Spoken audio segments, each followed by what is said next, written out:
Welcome to High Value Podcast. Today, I am here with a special guest.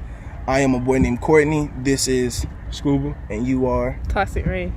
All right, so we're going to get right into it. We're going to chat it up about, her career, how she balances things where, matter of fact, we're just going to get into it. So, how did you, tell people about yourself? How did you start rapping and all that?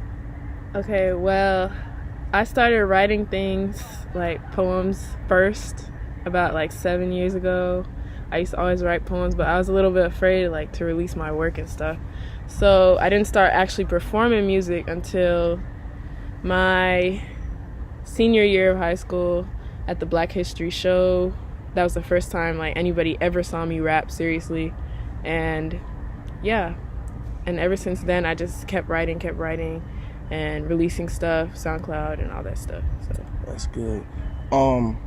As you see, today we're here at a college campus, so tell the people, is it a struggle for you as an artist and going to school? Is that a struggle for you and stuff like that? Yes and no. Yes, because I'm trying to balance, I'm a biology major, so it's really a lot of work and stuff like that, and then trying to record stuff. Well, it's convenient that they have a recording booth here, but trying to record stuff and then get it mixed and stuff, and trying to both do my work and get it out in time for people when they want it. Yeah, that could be kind of difficult sometimes, but it always works out though. I think I'm finding better ways to do that. I think you're doing a good job of balancing it. Yeah. How many hours do it take for say you have a test and then you want to record a song it's fresh in your head and you don't want to lose it? How many hours do you think it'll take for you to finish everything in that day? After the test? It depends on which one you do first. I'm talking about how do you balance out basically, yeah. And then you got the you want to get in the studio too. How do you prioritize? Oh, okay. Stuff like that, yeah. Okay, so maybe I'll study for the test for a little bit, 20 minutes, 30 minutes. Mm-hmm. And then if I don't have a chance to go to the booth, say I don't, then I would record it on my phone just so I know how the flow goes and I remember. So when I do get in the studio, then I'll be oh, this is how this goes, and I can finally record it.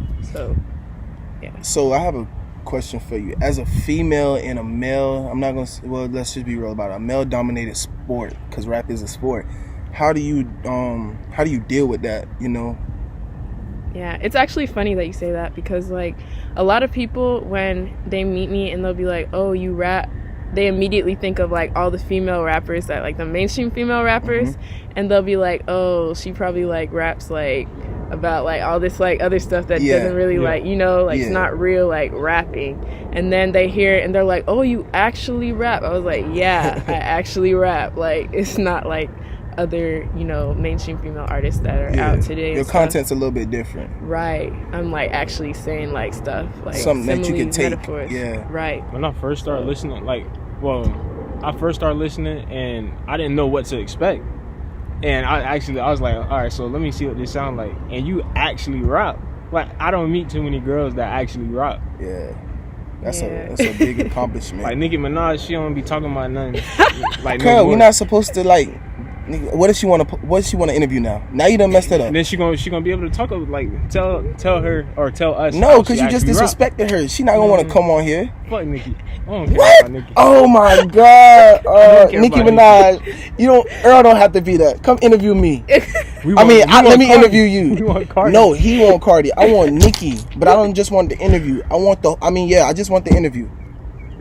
No, I don't. I want more than that. I want a whole relationship. But so, who are some females you looked up to, since you don't rap like them, but did you look up, who do you look up to basically? Female wise, male wise, regardless. Old Nicki Minaj. Okay.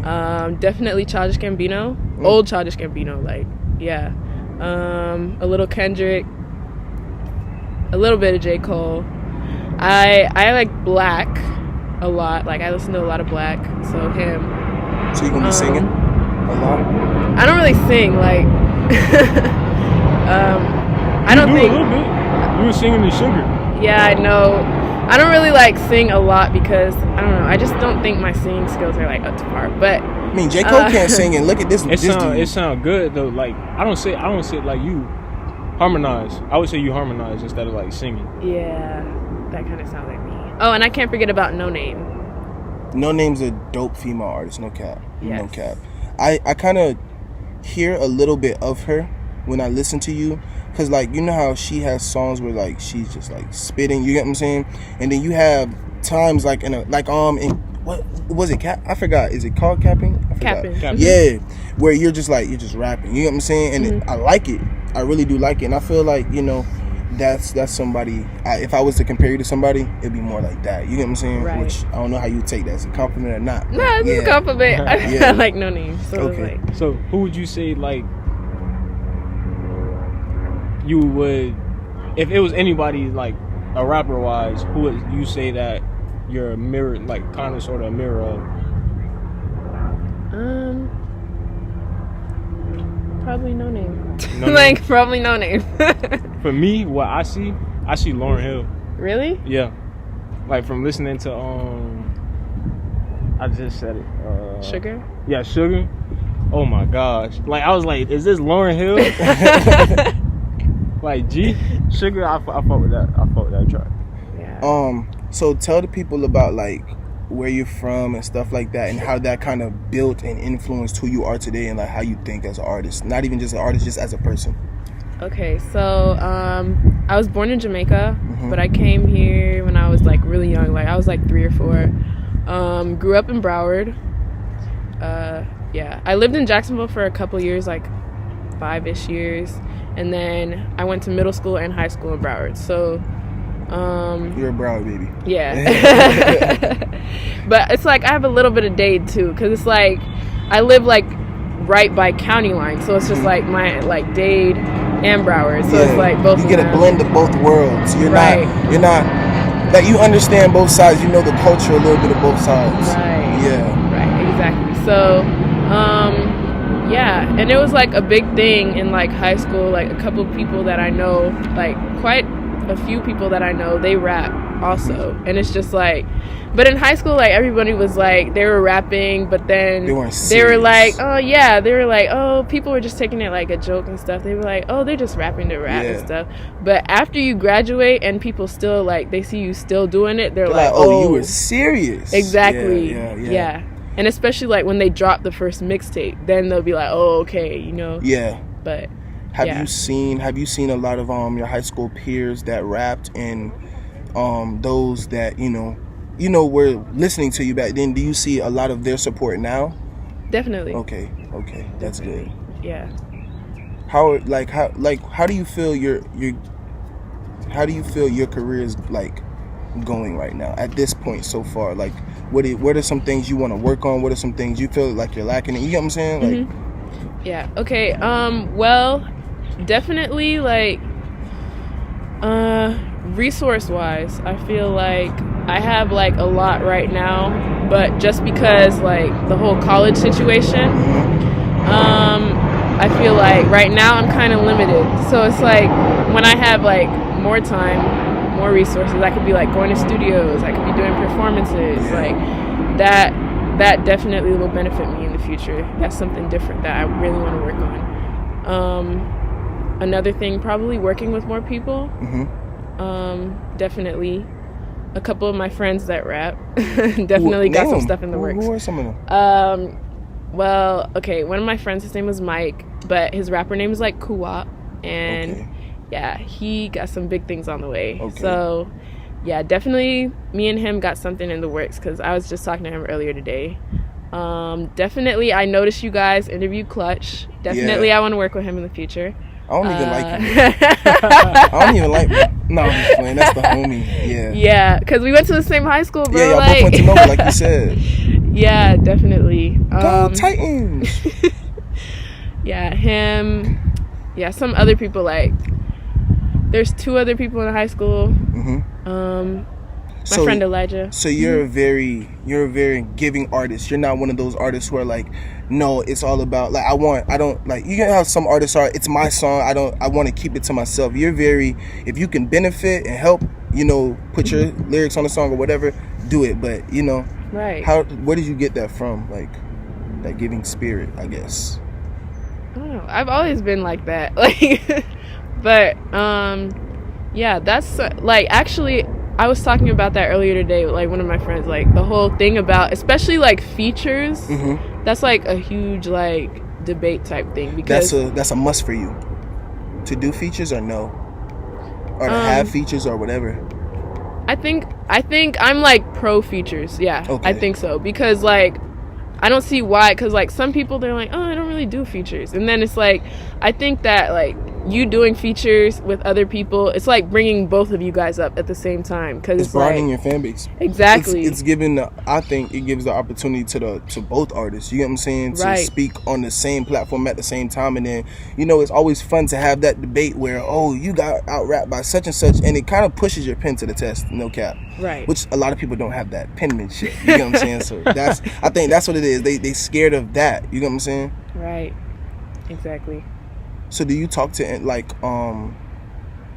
have you talked to any like managers or anything? Have people been approaching you since you've been putting out projects and been more consistent with music? You know what I'm saying? Mm-hmm. A couple producers. Okay. On Instagram, a couple A&Rs. That's what you call them? Yeah. A couple A&Rs, a couple producers. Okay. You had a big show last week. How did that go? Yeah, that was great. Like, it was really fun. It was a remix of Cappin'. Yeah, it was a remix of Cappin'. I did it with one of my other friends. He actually raps. Okay. Triple C. And yeah, it was really fun. Wow. So at that time was the remix out? No, the remix isn't out. Okay. It's still not out. So how did it feel to perform an unreleased song? You get what I'm saying? Yeah. Because nobody heard it, so you don't, like, how off of Cappin' you could be like, okay, I know people like it because I have this many streams or this many things, but like an unreleased song, there's no one that's heard it. So how did that feel going up there? I don't know. I felt extra confident, because I know that I was like, okay, people haven't heard this yet, and they already know what to expect, like with the Cappin' part of it, but they don't know about his feature on it yet. So, and I heard his feature, I was like, man, this is hard. Like, I was like, people are gonna like really like this. So I was excited for him to like people to hear it and stuff. That's beautiful. Go ahead, Earl. So you were talking about like you had producers and stuff come up to you, A&Rs. Who would be like a producer that you would love to work with? Even like industry wise, like just anybody. Metro Boomin. Yo, I ain't gonna front. Metro Boomin's hard. Metro Boomin is very hard. That'd be live. Yeah, Metro Boomin is hard. So are you big on, like, how are you when it comes to creative process? Are you like you only write when you're inspired? Are you like to write 24/7? How are you?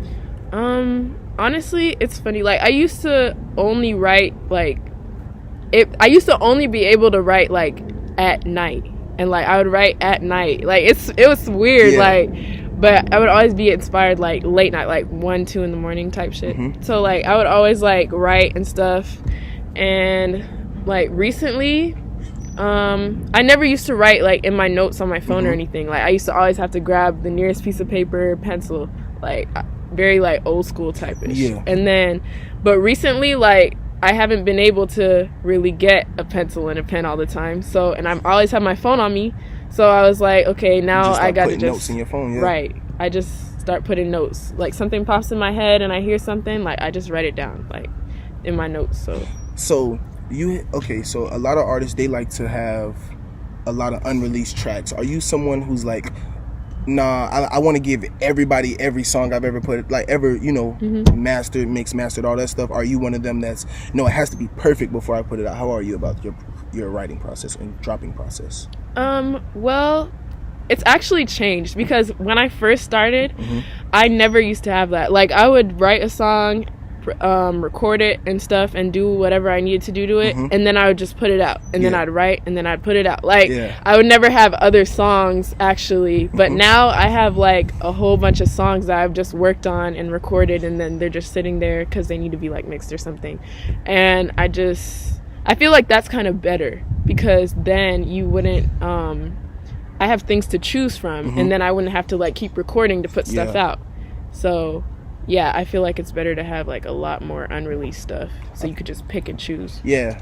And then you get to like kind of like I don't know how to say it, but you get to like, I don't know, you get to hear more. You know what I'm saying? You get to hear it more because, you know, I don't know if it's just me, but when I record my songs, the first night I always think it's hot. I think it's the best song I ever dropped. I'm like, yeah, I'm gonna make it off of this one. Woo, we out of here. Then the next day I'm like, oh, this shit was horrible. You know what I'm saying? So when you get a time to step away from it, because you have to remember, this is your story. You know what I'm saying? So you're invested into it emotionally, mentally, all that. So, you know, it's draining, and then when you finally hear it on pen and paper, you're like, okay, sounds good. I mean, looks good. But then when you put it out, it's like, oh, I could have did this better. I could have did that better. And delivery is a big thing. Right. Yeah. Go ahead, Earl. So, would you say like you have a team, or would you say like you're an individual? Like you don't really mess with nobody. Like you just gonna do it by yourself. Okay, for now I'm an individual. Am I gonna need a team? Probably. Mm-hmm. Yeah, because I realized that a lot of the stuff that I'm doing right now, and I'm doing it like all by myself, it's a lot of work. So I'm just gonna, I'm definitely looking like I'm gonna need a team in the future. What do you look for when you're not looking for a team, but what are some of the criteria your team must have in order for you? What are some things you feel that you need automatically to be successful in the game? Consistency, definitely. Just be more like hardworking, I guess I could say, because sometimes it's like I'll be working on a track and then it's like I'll hear another beat and I'll hear another beat and then I'll just stop working on this track and then I'll be distracted by other stuff. So it's just like, just being focused. So do you just want to be an artist, or what do you want to do with the whole music thing? Is this just your way into the industry, or what is this for you? Definitely like I definitely want to be like an artist. Yeah, definitely. Okay. Honestly, I'm trying to like widen my scope too. Like not just like hip hop per se, but like maybe like hip hop, a little R&B, some pop. Like, would you do country? No. I mean, country the wave right now. Okay, I know. Country is the wave right now. Country is the wave right now. I know, like, I'm about to do a country song next. Maybe I would do country if it like had like the little hip hop beat in it, like trap. Road. Right. Okay. So, do you consider yourself a lyricist? Definitely. Okay. What are some of your best lyrics? Top one right now that comes to your head. If I say spit your best verse, I want to hear it right now. What's the best verse you ever wrote? I would have to say on Cappin'. Yeah, I'd have to say like. Some of the people don't know. Let them know. Let them know. Okay.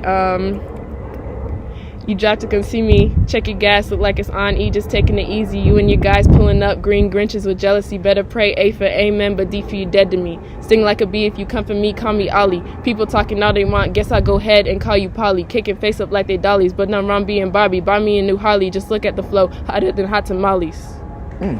Yeah. Okay. We got to put applause for that part, bro. We got to put applause for that part. Big time. So, what is like? Are you close with your family? Yes. So, what are some like? How was your family when you first told them that you wanted to be an artist? All right, it's kind of like this. My family, they're not really all for it. Only because like I originally came to school for medicine, so it's like I'm here on a scholarship to go to med school. So it's like you away from it. Yeah, and then plus they don't like the whole idea of like the music industry being like the whole like cutthroat thing and like, you know, they want to protect you. That's all it is. Yeah. But so how do you feel about 100% for it, but how do you feel about it though? I feel like they'll come to. They'll eventually like. Especially if I do end up making it big, like when you make it big. When we don't say if on this podcast, we say when. All right, yeah, definitely. I know that. Have they seen your music yet? Yes. Okay. And they like it. Yeah, they do like it. Okay. That's what's up. Have y'all ever just like sat down and just listened to it together? No. Y'all should like just to see like how they react to it. Okay, let me ask you this. What's more nerve-wracking? Going in front of all those people that you performed in front of, that unreleased track, or playing your music for your mom for the first time? Which one was more nerve-wracking? Definitely my mom. Why? because I don't know. I feel like I've performed in front of like a lot of people that don't even know me before, and it's not really all that nerve-wracking. But for my mom, like she's like my hardest critic besides myself, so it's just like I don't know how she'll react. Like I'm thinking like a million different like things in my head when she's listening. Is that lyric a little too inappropriate for her? I don't know. Maybe she might not like Yeah. That definitely goes through your head sometimes. Right. Go ahead, Earl. So, I would ask, like, if you were to battle any women from the industry, like, or even if it's a boy, like a man, who would you battle? Don't come for me, because I I want can't you to rap. give us I a can't boy rap. and then a female. He just like controversy, man, but god damn. You're not allowed to ask no more questions, bro. Okay. Shit. Let's You don't see. have to answer. I'm trying to think. I'm like, you gotta answer this now. all right, definitely Roddy Rich. What? That's He can't rapping like that. he don't. He's like a young thug. Maybe. Okay. I know. JID. And Why does everybody keep naming him? Do they know who this? Oh my god! JID and definitely I don't know, female wise, like You want to go at Nikki? No. no. Oh man, I feel like going at Nikki as a female I go artist at Cardi is- though. Yeah, I feel like going at Nikki is so I go at Cardi, dead. though. No, I'm gonna tell you why going at Nikki is so dead, because I feel like Nikki won't fall off as a top female rapper because she can actually rap. It's just people don't like her personality. Like G shit, if you really think about it, Cardi can't out rap Nikki. She just has a way better personality that people really gravitate to. When you literally hear people talk about Cardi, it's really her personality they talk about. You be like, Cardi's so good, Cardi's so good. That's why I feel like going at Nikki is kind of dead, because it's like, only thing people really gonna say is like, oh, we don't like her personality. You get what I'm saying? But Cardi, if you kind of expose her, she's kind of Drake syndrome, where it's like nobody really knows who they really are. You get what I'm saying? We just know them based off their music. Am I making sense or no? Yeah, I know what you mean. Because it's like the Drake thing. Remember, everybody was like, oh, Pusha T shouldn't go at Drake. But Pusha T did something. He got personal with Drake. You get what I'm saying? He forced Drake to be more than an artist. He forced Drake to be, like, he put Drake in a position where it's like, Drake, how come you was wearing blackface, bro? Like, you get what I'm saying? That's a personal question. It's not artistry. Right. And I feel like for Cardi, you have to hit her with some shit that's not artistry, because we know she can't rap. Like, not like Yeah, she she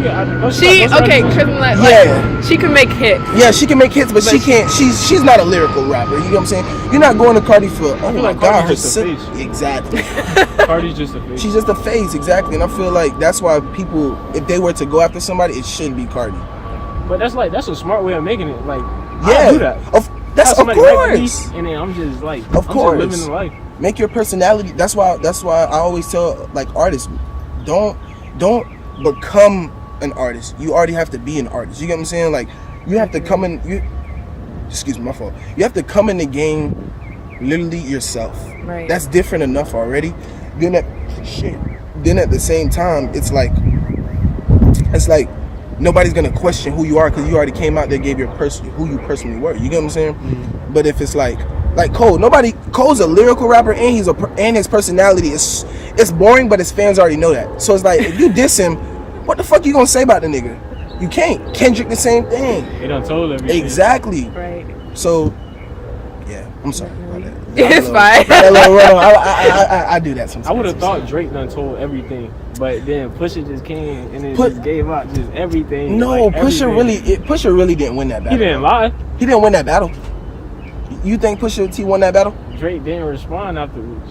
I don't think he. Pusha T. It's hard to question, because like I saw the whole video with like Drake, and I think it was like LeBron or something, and then he was like honestly, he was like, I had so much stuff to say about Pusha, How do you feel about I just that? didn't release it, and I was like, why not? Yeah, I was like, I don't want to hear that. That's not an excuse. Like I said, rapping is a sport. You get what I'm saying?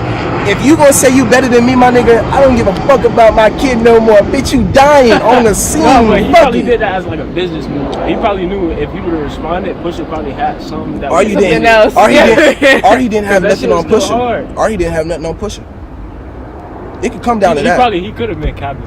Yeah, that's what I'm saying. Cause you know how some niggas when they can't fight, oh, I'll beat your ass. Oh, you lucky, nigga. Please, you ain't gonna swing shit. But I believe that's what Drake did. No, I think Drake. He still would have responded because he didn't really have anything with Meek Mill, but he still like everybody thought Meek Mill was done, and then he went into prison and then came back, and then the man is just popping. Of course. So Drake, he still would have I think he could have put something out. Like he really chose not. But to But we talking about. See, this is a difference though. We're talking about people who love rap. You get what I'm saying? So Drake still gonna have his fans. No. This is what I'm saying though. Drake still gonna have his fans forever. You get what I'm saying? That ain't going nowhere.